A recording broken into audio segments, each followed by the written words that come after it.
Yohanes pasal 3 di ayatnya yang ke-16. Karena begitu besar kasih Allah akan dunia ini sehingga ia telah mengaruniakan anaknya yang tunggal, supaya setiap orang yang percaya kepadanya tidak binasa, melainkan beroleh hidup yang kekal. Ya, mungkin kita banyak yang sudah mendengar tentang ayat ini, dan ayat ini sepertinya terdengar umum gitu. Jadi yang aku pengen bagikan kepada kalian tuh tentang kata-kata dunia ininya. Jadi dia tidak berbicara tentang orang-orang tertentu. Dia tidak berbicara tentang suku-suku tertentu atau bangsa-bangsa tertentu gitu. Tapi dia berbicara tentang dunia ini. Yang dia kasihi itu seluruh dunia. Jadi Tuhan Yesus itu mati untuk kita semua, bahkan untuk orang yang tidak percaya kepada dia sekalipun, bahkan untuk orang yang jahat sekalipun, yang fasik sekalipun, dia mati untuk orang itu. Kalau orang itu bertobat, dia akan terima. Selama aku hidup, ya, kekristenan aku ini tidak terus-menerus naik, tidak terus-menerus bertumbuh. Aku sering kali jatuh gitu, jatuh bangun. Jadi aku melakukan dosa, jatuh dalam dosa, lalu aku tidak membaca Alkitab, kadang-kadang membaca, kadang-kadang tidak, karena aku merasa sudah membaca. Jadi sudah membaca satu buku dan merasa sudah tahu. Nah, akhirnya pada bulan Oktober 2024 pertengahan itu, tiba-tiba Tuhan itu kayak kasih satu hati gitu loh, supaya aku membaca firman kembali. Ya, menjamah hatiku lah. Dan aku teringat tentang kitab Daniel. Kasih kerinduan untuk aku baca lagi, ayo baca lagi tentang Daniel, ayo selidiki lagi tentang Daniel. Itu sih yang aku rasakan. Akhirnya aku mulai membaca lagi tentang kitab Daniel. Lalu aku cari lagi video-video yang berkaitan tentang kitab tersebut. Nah, pada saat aku mulai rindu lagi untuk membaca firman, aku mulai rindu lagi untuk beribadah, aku mulai rindu lagi untuk memuji dan menyembah Tuhan. Nah, di situ Tuhan jamah. Dan aku merasa Tuhan melawat hidupku di situ. Nah, itu seperti ada titik balik dalam kehidupanku. Itu merupakan momen yang sangat penting, karena dimulai dari Oktober pertengahan tersebut, sehari-hari aku benar-benar merasa aku butuh gitu. Tidak seperti sebelumnya. Kalau sebelumnya aku merasa, wah, harus baca Alkitab, harus baca firman Tuhan, wah, harus berdoa nih. Tapi sekarang enggak, karena kalau sekarang itu aku ngerasa kayak butuh untuk berdoa, butuh untuk membaca firman Tuhan. Karena apa? Karena sebenarnya kalau ditanya, loh, kita nih manusia, kita manusia. Jadi sebenarnya siapa sih yang butuh Tuhan tuh siapa?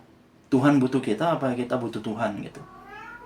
Nah, ya memang sih aku tahu bahwa aku yang butuh Tuhan, bukan Tuhan butuh aku. Tapi meskipun aku yang butuh Tuhan, Tuhan yang cari loh.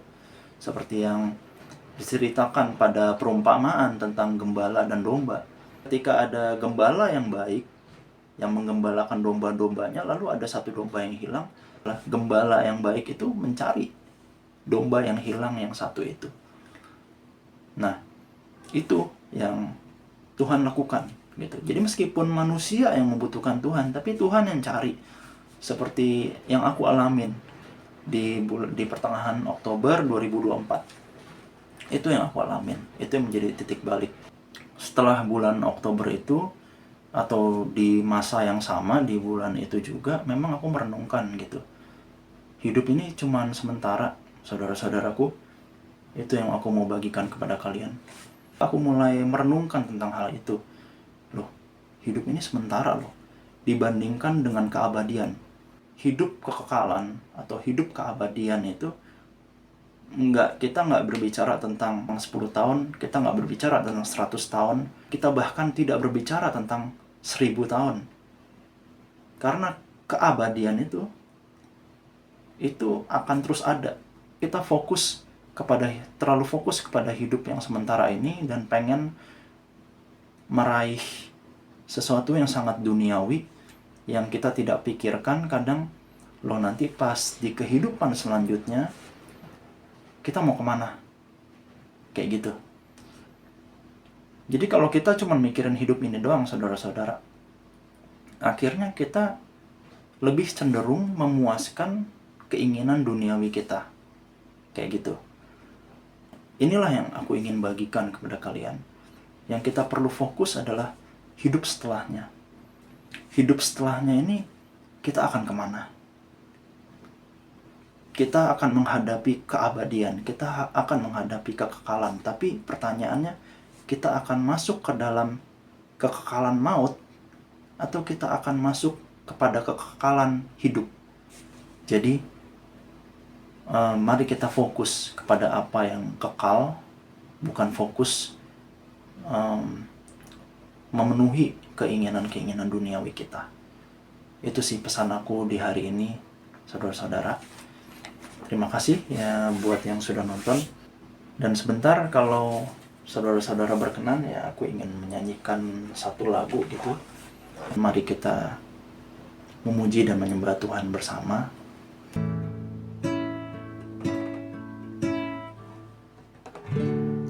Tiada seperti Kau yang telah menjamah segenap hatiku. Tak seorang pun di dalam hidup ini seperti Kau, Tuhan. Tiada seperti Kau yang telah menjamah segenap hatiku. Tak seorang pun di dalam hidup ini seperti Kau, Tuhan.